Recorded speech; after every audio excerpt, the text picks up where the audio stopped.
뉴질랜드 북부지방에 그레이트 베리어라는 섬이 있는데 어느 날 갑자기 집더미만한 고래 100마리 이상이 한꺼번에 육지로 올라와서 떼죽음을 하였습니다. 그 이유가 무엇일까? 이 생물학자들이 조사한 것에 혹시 바다가 오염이 되어서 숨 쉴 수가 없기 때문에 육지로 나와서 죽은 것은 아닐까? 아무리 바다를 조사해 봐도 숨 쉬지 못할 만큼 오염된 것은 아니었습니다. 그러면 이 고래들도 고생인데, 사람은 인생이고 고생이 살다가 죽고 싶은 마음도 들어서 단체로 자살하기로 작정한 것이 아닐까? 그 조사를 암만 해도 자살할 이유가 하나도 없었답니다. 한꺼번에 때를 지어 죽게 된 이유가 무엇일까? 결론을 내린 것이 있는데 그것이 뭐냐면 지도자 고래의 실수였답니다. 이 지도자가 잘못 인도해서 이 100여 마리의 고래떼가 한꺼번에 육지에 밀려 나와서 죽게 되었다라는 결론입니다.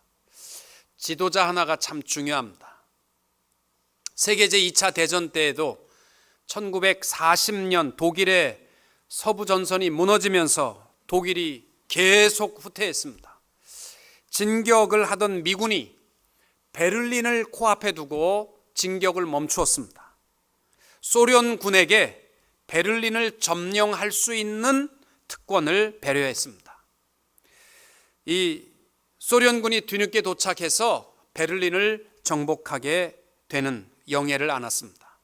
이런 결정을 하게 된 가장 중심에 섰던 사람은 아이젠하워 당시 연합군 최고 사령관이었고, 이를 허락한 사람은 미국의 트루만 대통령이었습니다. 영국의 처칠과 모든 영국의 군인들, 서방 세계 군인들은 절대로 반대했습니다. 그렇게 하면 안 된다 했지만 아이젠하워는 그런 결정을 했는데, 러시아가, 소련이 베를린을 점령함으로 말미암아 그날부터 베를린에는 수많은 여성들이 강간을 당하고 살해를 당하고 길거리에 수많은 여자들이 시체가 되어서 누워 있었다라고 말합니다. 뿐만이 아니라 70년 동안 그로 말미암아 독일이 동독과 서독으로 나뉘어져서 고통스럽게 70년 동안 분단된 이유가 뭐냐면, 그날 미국이 베를린을 점령했으면 그런 일이 없었는데 러시아가 점령한 그 순간적 실수의 결정이 가져온 비극이었다라고 말합니다. 이만큼 지도자는 참 중요합니다. 시대가 어두워질수록 하나님께서 이 시대의 등불과 같이, 등대와 같이 사용하시는 지도자는 바로 우리 믿음의 사람들입니다. 우리들이 얼마나 중요한 위치인가를 기억해야 할 줄로 믿습니다. 야고보 장로는 야고보서 3장 1절에서 지도자의 역할이 얼마나 중요하고 또 두려운 자리인가를 경고합니다. 내 형제들아, 너희는 선생된 우리가 더 큰 심판을 받을 줄을 알고 선생이 되지 말라. 나 하나 책임지고 신앙생활하는 것보다 내가 맡아서 감당하는 한 사람이 실족하는 것은요, 하나님 앞에 결코 용납받을 수 없는 일이기 때문에 높아지려고 하지 말라는 것입니다. 예수님께서도 마태복음 9장 36절에서 무리를 보시고 민망히 여기시니 이는 저희가 목자 없는 양과 같이 고생하며 유리함이라. 목자 없는 양이 되면요, 이리와 늑대에게 물려 죽는 일밖에 없습니다. 바로 이스라엘이 참된 영적인 리더가 없게 되자 그 방황하는 모습을 목자 없는 양으로 비유하여 말씀한 것을 보면 지도자가 얼마나 중요한가를 말씀합니다. 또 누가복음 17장 2절에 보시면 저가 이 작은 자 중에 하나를 실족해 할진대 차라리 연자맷돌을 그 목에 메우고 바다에 던지우는 것이 나으니라. 이거 굉장히 무시무시한 말입니다. 한 영혼을 신앙에서 실족해 하는 일이 얼마나 무서운 일이니, 차라리 그 목에다 연자맷돌을 메어서 물속에 빠뜨려 육신을 죽게 하는 것보다 더 무서운 죄가 영적인 지도자가 한 영혼을 실족해 하는 일이라는 것입니다. 오늘 우리 교회가 각 구역과 각 부서장들과 또 장로를 세우고 직분을 맡기는 임명주일입니다. 여러분들이 어떤 마음으로 직분을 맡을지는 모르지만은 1년 후에 여러분이 맡은 구역마다 비실비실하고 다 영양실조가 되고 마음이 강팍하고 미움과 분노로 가득한 그러한 지도자가 얼마나 두려운 자리인가를 기억하고 하나님 앞에 온전한 모습으로 세워 나가질 수 있는 여러분들이 다 될 수 있기를 축복합니다. 여러분, 전 세계를 보세요. 빈약하고 가난한 후진국의 공통점은 딱 하나입니다. 뭐 지리적으로 나쁘다, 지하 자원이 없다, 그런 거 아닙니다. 공통점으로 나쁜 건 하나는 지도자 잘못 세운 나라들입니다. 지도자 하나 잘못 세우면요, 나라가 망합니다. 1980년대에도 아프리카는 원래요, 비가 안 오기 때문에 한 번 왔다 그러면요, 집까지 다 쓸려 내려간답니다. 그래서 추위와 배고픔과 그들이 어찌할 줄 모르니까 미국에서 담요 10만 장 좋은 것을 춥지 말라고 보냈는데요, 거의 다가 미국에 다시 팔렸답니다. 지도자들이 다 받아다가 다 팔아먹은 거고, 그 부유한 사람의 침대에는 몇 장 깔렸는지 모르지만 가난한 사람에게는 한 장도 가지 않았다라고 말합니다. 특별히 교회의 지도자는 잘 세워져야 합니다. 그리고 마지막 시대입니다. 세상과 타협하지 말고 오직 하나님의 말씀 가운데 충성스럽게 주의 일을 감당하는 주의 종들이 다 되시기를 바랍니다. 요즘은 교회가 많다 보니까 이 미국에 살면서 우리는 교회 쇼핑을 많이 합니다. 어느 교회가 좋을까? 그건 축복이에요. 저 영국도 그렇고 동남아시아도 그렇고 특별히 일본도 그렇고 한국 교회를 찾는 게 얼마나 어려운지 몰라요. 그래서 우리 교회에 계셨다가 런던에 가신 그 집사님도 계시는데 교회를 찾으려고 하는데 한국 교회를 가려면 적어도 3시간 운전하고 가야 교회 하나 찾을지 말지. 여러분, 그런 데보다 우리가 얼마나 행복합니까? 근데 교회에 와서 어떤 분은 우리 교회에 와서 그렇게 얘기해요. 목사님은 좋은데요, 사귈 만한 좋은 성도가 없습니다. 떠나겠다는 이유를 그렇게 얘기해요. 목사님은 좋은데요. 제 앞이니까 그렇게 얘기를 하시겠죠. 목사님은 좋은데요, 그래요. 여러분들은 저를 어떻게 보실지 모르지만 떠나는 사람은 좋다고 그러더라고요. 하여튼 좋은 사람, 사귈 만한 사람이 없습니다. 그래서 제가 그렇게 얘기했습니다. 성도님, 좋은 사람을 찾지 마시고 그 좋은 사람이 되어주시면 안 되십니까? 신앙생활이라는 것은요, 좋은 사람 찾아 헤매는 데가 아니고 내가 좋은 사람 되어주는 것입니다. 여러분들에게 주어진 모든 성직과 직분을 가지고 충성스럽게 좋은 사람이 되어질 수 있게 되시기를 바랍니다. 오늘 본문에서 베드로는 장로 직분이 무엇인가, 또 장로의 의무가 무엇이고 장로가 어떤 일인가를 우리에게 말씀합니다. 성령으로 충만한 사람이 장로의 직분, 영적 지도자가 되면요, 이것보다 더 영광스러운 인생이 없습니다.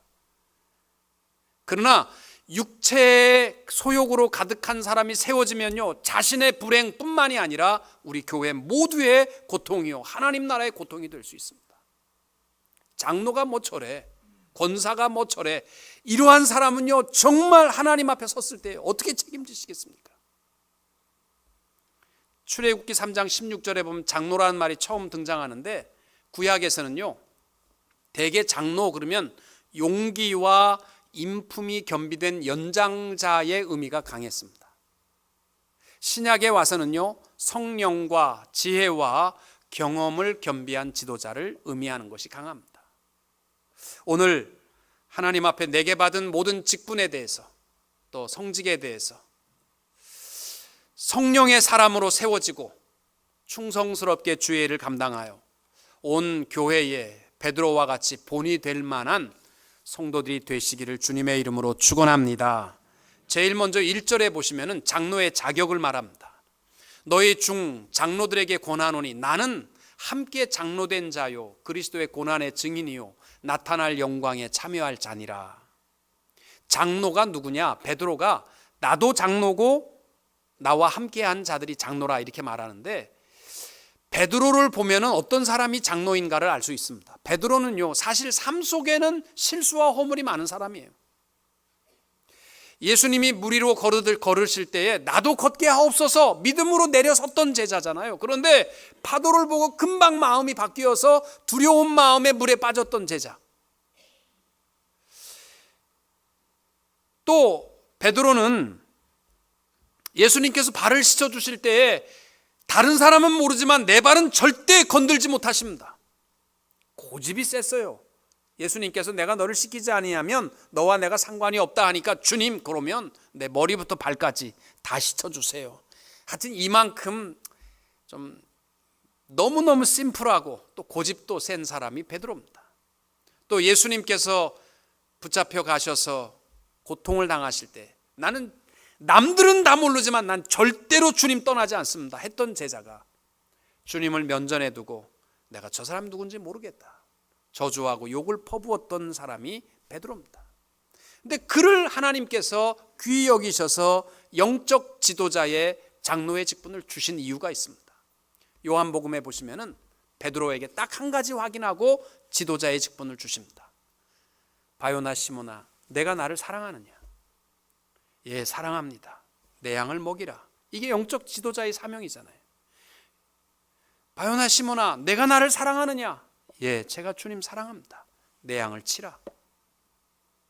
하나님께서 영적 지도자로 세울 때 확인하는 것은 딱 하나입니다. 주님을 사랑하는 마음입니다. 오늘 여러분들이 구역장과 각 부서장과 또 장로로 세움을 받을 때 확인해야 될 것은 바로 이겁니다. 세상적인 것들을 더 사랑하는 사람이 장로가 되면 그 사람의 불행입니다. 무엇보다 하나님을 사랑하는 주의 일꾼들이 될 수 있기를 축복합니다. 그러면서 베드로가 나와 함께 장로된 자, 그리스도의 고난의 증인, 나타날 영광에 참여할 자, 장로를 그렇게 얘기합니다. 고난이 우선이고 영광이 훗날입니다. 잘 생각했어요. 오늘 많은 사람들이요, 하나님 내게 왕창 축복을 주시면 하나님 앞에 내가 잘할게요. 이런 마음을 가진 사람은 영적 지도자가 돼서는 안 됩니다. 이 땅 위에서 나는 있든지 없든지 내가 기쁨으로 고난의 증인으로 살고, 기왕 내가 고생한 거 이 땅 위에서 사람들이 알아주지 말고 장차 하나님 앞에 설 때에 하나님 앞에 인정받는 그 영광에 참여하는 자들이 영적 지도자로 마땅한 모습이 되는 줄로 믿습니다.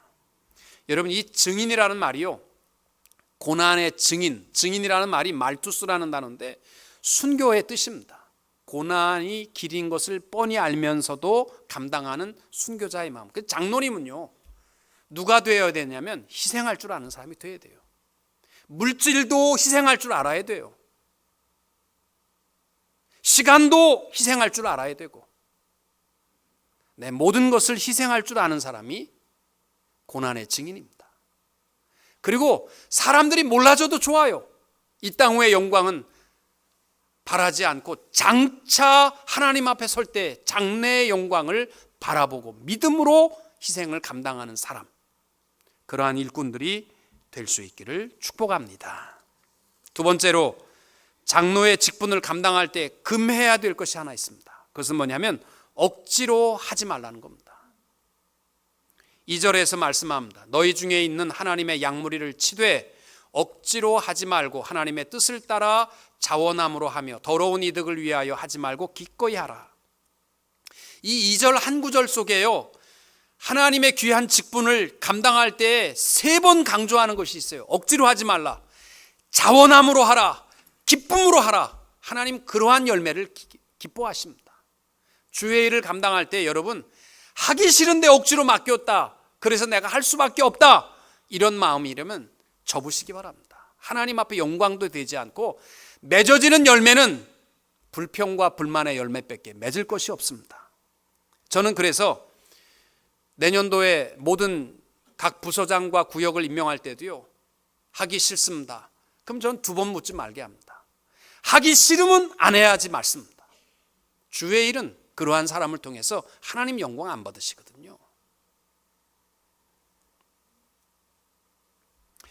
오늘 여러분들이 모든 직분을 감당하고 장로를 세울 때 누가 교회 일을 기쁨으로 감당하는가를 보십시오. 그리고 여러분, 하나님 내게 주신 신년도의 모든 직분을 행복한 마음으로 감당케 하옵소서. 이 마음을 가지고 주의 일에 힘쓰는 주의 종들이 되시기를 축복합니다. 요즘 행복한 사람이 누구냐면요, 자기가 하고 싶은 일을 하는 사람이 행복한 사람입니다. 무슨 의사가 되고 판사가 되고 뭐 높은 자리에 국회의원이 되고 대통령이 된 사람이 행복한 사람이 아니라 내가 하고 있는 일이 행복한 사람. 옛날에 엄마들은요, 우리 어렸을 때 먹고 사는 게 힘들다 보니까 먹고 살기 힘든 일은 못하게 했습니다. 이 아이가 미술에 재줄이 암만 특출나도 그림 그렸다가는 굶어 죽으니까 못하게 했고, 또 음악에 아무리 특출나도요, 음악 했다가는 배고프기 쉬우니까 못하게 했고, 그래서 밥 먹을 일을 하게 했어요. 요즘도 그렇게 한다면 여러분 그렇게 하지 마세요. 여러분 만약에 문학에 취미 있는 자녀가 매일 앉아서 돈 계산해야 된다면 그 얼마나 괴로움이겠어요. 평생 하고 싶은 일 하게 하세요. 하고 싶은 일을 하는 사람이 행복한 사람입니다. 또 둘째로 행복한 사람이 누구냐면 마땅히 해야 할 일을 하는 사람이 행복한 사람입니다. 이건 내 일이다. 내가 마땅히 해야 될 일이다. 누가복음 17장에 보시면은 예수님께서 비유를 들어서 하신 말씀이 있습니다. 너희 중에 종이 있는데 하루 종일 나가서 밭에 가서 일하고 돌아와서 종이 왔으니까 너 수고했다, 이제 앉아서 밥 먹어라, 내가 차려줄게. 그런 주인은 없다는 거죠. 하루 종일 일하고 와서도 주인을 위하여서 밥상을 다 차리고 주인 앞에 밥상을 드리고 밥 먹을 동안에 물을 떠다 드리고 수종을 다 들고 밥을 먹은 다음에 다 치우고 이부자리를 피고 수고했다. 마땅히 제가 할 일을 한 것뿐입니다. 그렇게 감당하는 종이 행복한 종이에요. 내가 해야 될 일을 한 것이죠. 제가 엊그제도 어떤 집을 신방했다가 얘기가 나왔었는데, 가장 행복한 환상적인 부부가 한국 여자와 중국 남자라는 거 여러분 아시죠? 왜냐하면 부엌에 들어가게 되면 중국은 남자들이 다 오늘 뭐 해 먹는지 반찬거리 밥하는 건 전부 남자의 책임으로 알고 있습니다. 한국은 전부 여자의 책임으로 알고 있죠. 그러니까 둘이 결혼하게 되면 밥을 하게 되면 서로 내 일을 해줘서 고맙다는 거예요. 저녁밥 여자가 하면 야 여보 내가 할 일을 해서 고마워, 여보 내가 할 일을 해서 고마워, 그런다는 거예요. 진짜인지 아닌지는 모르겠어요. 하여튼 뭐 그렇대요. 하여튼 마땅히 내가 해야 할 일을 하는 사람이 행복한 사람입니다. 세 번째로 행복한 사람은 마지막 일을 행하며 마치는 사람이 행복한 사람이랍니다. 일을 해도 마무리가 없는 사람은 늘 하는 일이 찜찜합니다. 마지막 골라인을 보며 뛰는 사람이 행복한 사람이라고 말합니다. 저는 이런 의미에서 목사가 참 행복한 일이라고 생각합니다. 목사가 별 인기가 없는 일이지만 여러분들도 다 죽을 때가 되면 저를 얼마나 부르는지 모릅니다. 저는 인기가 죽어가는 사람에게는 굉장히 인기 있는 사람입니다. 목사님 좀 와주세요. 구원에 대한 소망을 심어주고, 또 조금 있으면 권 목사님 좀 오라고 해라. 제가요, 여러분 암만 저를 그렇게 우습게 보셔도요, 돌아가실 땐 저를 굉장히 불러대십니다. 저는 참 행복해요. 마지막 가는 길을 주 안에서 내가 돌볼 수 있는 것이 얼마나 행복한지 모릅니다. 어떤 분이 LA 와서 직업을 구하는데 이 시신을 이쁘게 화장해서 관안에 넣는 거 그거 하면 돈 잘 번다더라. 소문만 듣고 자기가 공부했는데 그렇지 않대요. 돈벌이가 시원찮답니다. 근데 그거 시신을 만진다 그러면 자기를 좋아했던 여자들도 결혼하자 그러면 다 도망간대요. 시신 만지는 일 때문에. 그래서 이거 그만둘까. 그래서 어쩌다 자기가 늦게 결혼을 했는데 아내도 싫어한대. 매일 시신 만지고 들어온다고 그래서 싫어하는데 자기도 그만둘까 고민하다가 하나님께서 어느 날 자기 마음에 확신을 주셨다는 거예요. 이민 와서 고생하는 내 교포들, 참 낯선 땅, 언어도 어줍은 이 땅에 와서 고생하다가 죽었는데 외국인 손에 의해서 만들어지는 것이 아니라 자기가 내 동족을 이쁘게 꾸며서 마지막 가는 길을 자기가 돕는다고 생각하니까 너무너무 행복하다라는 거예요. 마지막을 잘 정리하는 거예요. 이거 행복한 사람입니다. 우리 오늘 하나님 앞에 예배하는 우리 대원교회 식구들은요, 주어진 모든 일 즐거운 마음으로 감당하고 또 마땅히 내가 해야 할 일을 감당하고 마지막 우리 하나님 앞에 설 그날을 바라보고 행복하게 달려가는 행복한 사람들이 다 되시기를 축복합니다. 언더우드 목사님이 쓴 시 가운데 한 가지를 소개합니다. 나는 행복한 사람이라는 시입니다. 걸을 수만 있다면 더 큰 복은 바라지 않겠습니다. 누군가는 지금 그렇게 기도를 합니다. 저도 우리 예건이 걷도록만을 위해서 기도하잖아요. 설 수만 있다면 더 큰 복은 바라지 않겠습니다. 누군가는 지금 그렇게 기도를 합니다. 들을 수만 있다면 더 큰 복은 바라지 않겠습니다. 누군가는 지금 그렇게 기도를 합니다. 말할 수만 있다면 더 큰 복은 바라지 않겠습니다. 누군가는 지금 그렇게 기도를 합니다. 볼 수만 있다면 더 큰 복은 바라지 않겠습니다. 누군가는 지금 그렇게 기도를 합니다. 살 수만 있다면 더 큰 복은 바라지 않겠습니다. 누군가는 지금 그렇게 기도를 합니다. 물론 그 내용을 다 소개할 수 없습니다만 이렇게 되어 있어요. 놀랍게도 누군가의 간절한 소원을 나는 다 이루고 살았습니다. 놀랍게도 누군가가 간절히 기다리는 기적이 내게는 날마다 일어나고 있습니다. 그러면서 이분이 고백하는 마지막 구절은 이렇습니다. 어떻게 해야 행복해지는지 고민하지 않겠습니다. 내가 얼마나 행복한 사람인지 날마다 깨닫겠습니다. 나의 하루는 기적입니다. 나는 행복한 사람입니다. 이 시를 읽으면서 정말 나는 기적 덩어리구나. 여러분 아니십니까? 누군가의 기적이 여러분의 삶 속에 매일 이루어지니까 우리 행복한 사람입니다. 주어진 모든 직분에 대해서 내가 하는 것처럼 생각하지 말고 기적의 행복으로 감당할 수 있는 신실한 주의 종들이 되시기를 축복합니다. 마지막 부탁하는 것이 있습니다. 3절에 보시면은 맡은 자들에게 주장하는 자세를 하지 말고 양무리의 본이 되라. 이 주장하는 자세라는 말, 이 말은 뭐냐면 주인처럼 내가 명령하고 다른 성도는 고용원이나 종처럼 시키는 자가 아니라 내가 섬김의 본이 되는 것, 이것이 주의 일꾼이라는 것입니다. 교회 일을 보게 되면 어떤 분은 구역장이나 어떤 부서장을 시키게 되면 꼭 사고를 치는 사람이 있어. 다 명령으로 이거 하시오. 내가 부장인데 이거 하시오. 지가 뭔데? 나 안 가. 그래가지고요 꼭 마음 상하게 하는 사람이 있어요. 교회 일은 그렇게 하는 건 아닙니다. 말로 하는 게 아니고 교회 일은요 내가 섬김입니다. 내가 종이 되는 것이고 감동을 줘서 그로 하여금 하나님을 사랑하게 하는 것, 이게 주의 일입니다. 저는 우리 이런 면에서 보면 우리 교회 장로님 지금까지는요 너무 하나님의 은혜로 선출됐어요. 어느 누구도 큰 소리 치는 사람 없습니다.